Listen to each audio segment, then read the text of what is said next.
Bonjour. Dans cette vidéo, nous continuons l'étude des séries entières et nous nous intéressons ici plus précisément à l'étude du domaine de convergence. Pour cela, nous allons considérer la série entière sigma de n puissance 1 sur n moins 1 x puissance n supérieur ou égal à 1.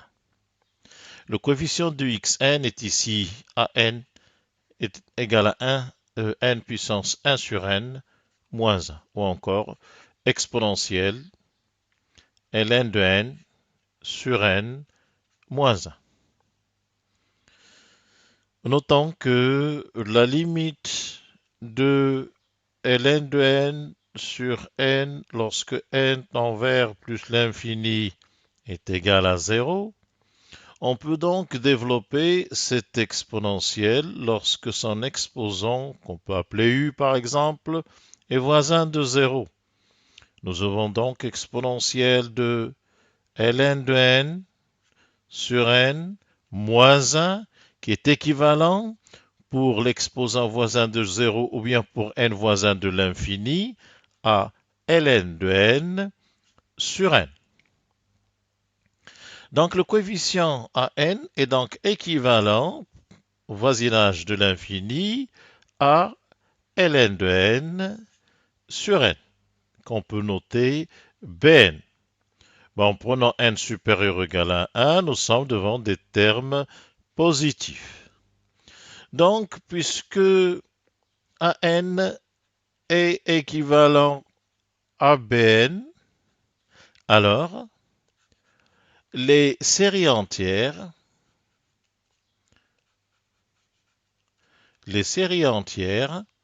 sigma de an x puissance n et sigma de Bn x puissance n en même rayon de convergence.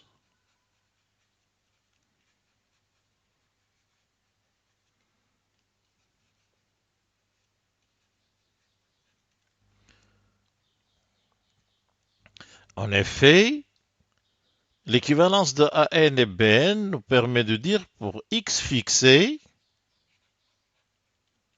nous avons an x puissance n équivaut à Bn x puissance n. Donc, pour x fixé, les séries numériques valeur absolue de an x puissance n et valeur absolue de Bn x puissance n ont des termes équivalents et donc convergent simultanément ou divergent simultanément. Et par conséquent, les deux séries entières ont même rayon de convergence. Donc, pour étudier le domaine de la série sigma de an x puissance n, nous allons donc commencer par trouver son rayon. Et pour cela, on va chercher le rayon de convergence de sigma de Bn x puissance n. Nous allons appliquer ici la règle du rapport ou bien de D'Alembert, à savoir la limite quand n tend vers plus l'infini de valeur absolue de Bn plus 1 sur Bn. C'est-à-dire, les termes étant positifs à partir de n égale 1, c'est-à-dire limite de ln de n plus 1 sur n plus 1 fois n sur ln de n, que l'on peut écrire sous la forme la limite lorsque n tend vers plus l'infini de n sur n plus 1, qui tend naturellement vers 1, multiplié par ln de n plus 1 sur ln de n. Le deuxième terme peut être développé de la façon suivante. Donc, on a n sur n plus 1. Là, en mettant n en facteur, nous obtenons ln de n plus ln de 1 plus 1 sur n divisé par ln de n. Et donc, en faisant tendre n vers plus l'infini, on trouve 1. Alors, pardon, là, il y a une parenthèse, là. Ça tend vers 1. Ça vaut 1. Et ça tend vers 0. Et par conséquent, on trouve 1. On en déduit donc que le rayon de convergence de cette série est égal à 1. Et donc, c'est le même que le rayon de convergence de la série sigma de AN x puissance n.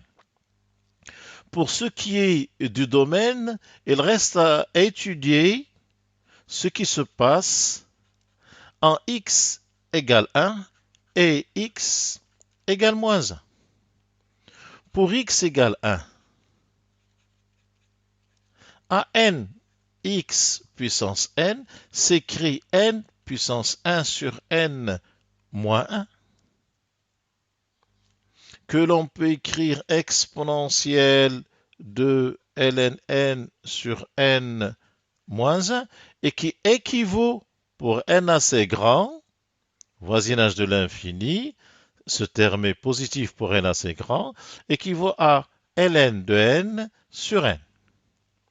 La nature de cette série s'obtient en posant par exemple un égale ln de n sur n, que l'on peut mettre sous la forme f de n en posant f de x égale ln de x sur x.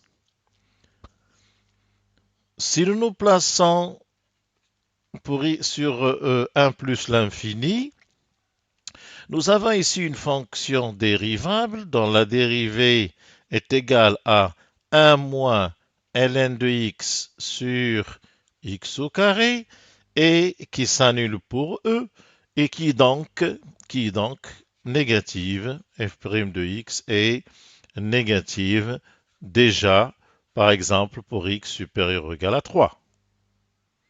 Donc la fonction que nous avons, cette fonction f de x égale ln de x sur x, est une fonction qui est décroissante pour x supérieur ou égal à 3 et nous avons même limite de ln de x sur x lorsque x tend vers plus l'infini égale 0. Par conséquent, sigma de ln de n sur n est de même nature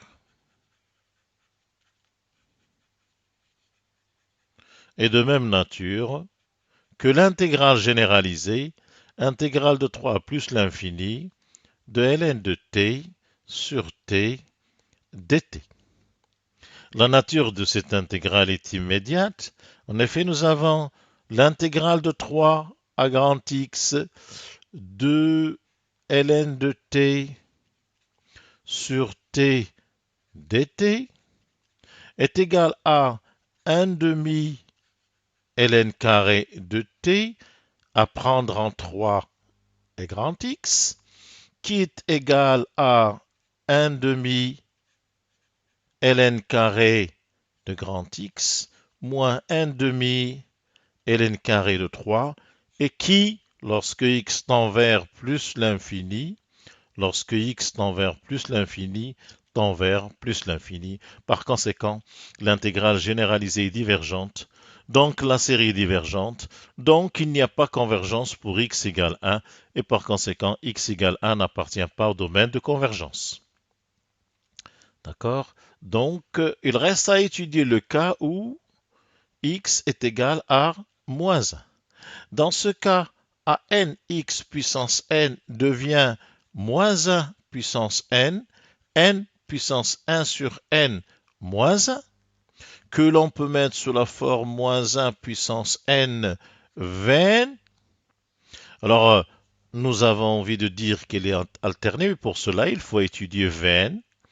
Vn, c'est n puissance 1 sur n moins 1, ou encore exponentielle ln de n sur n moins 1.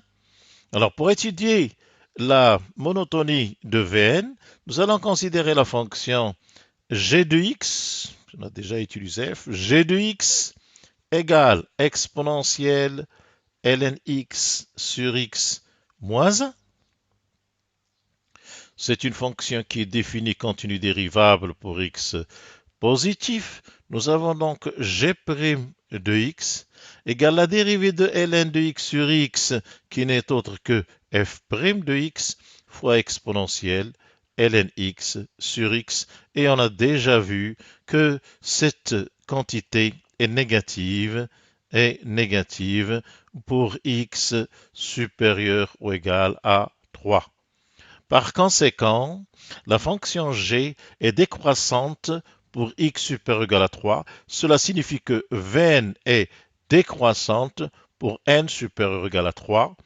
D'autre part, la limite de Vn, lorsque n tend vers plus l'infini, c'est la limite de exponentielle ln de n sur n moins 1 lorsque n tend vers plus l'infini. Et là, on trouve ceci tend vers 0. Et donc, ça fait exponentielle 0 moins 1, c'est-à-dire 0. En conclusion, la série sigma de moins 1 puissance n Vn est alternée. Donc, converge. On en déduit donc que le x égale moins 1 appartient au domaine de convergence. Et la réponse est domaine de convergence de sigma de n puissance 1 sur n moins 1 x puissance n, c'est l'ensemble. Alors, moins 1 est compris et 1 est exclu.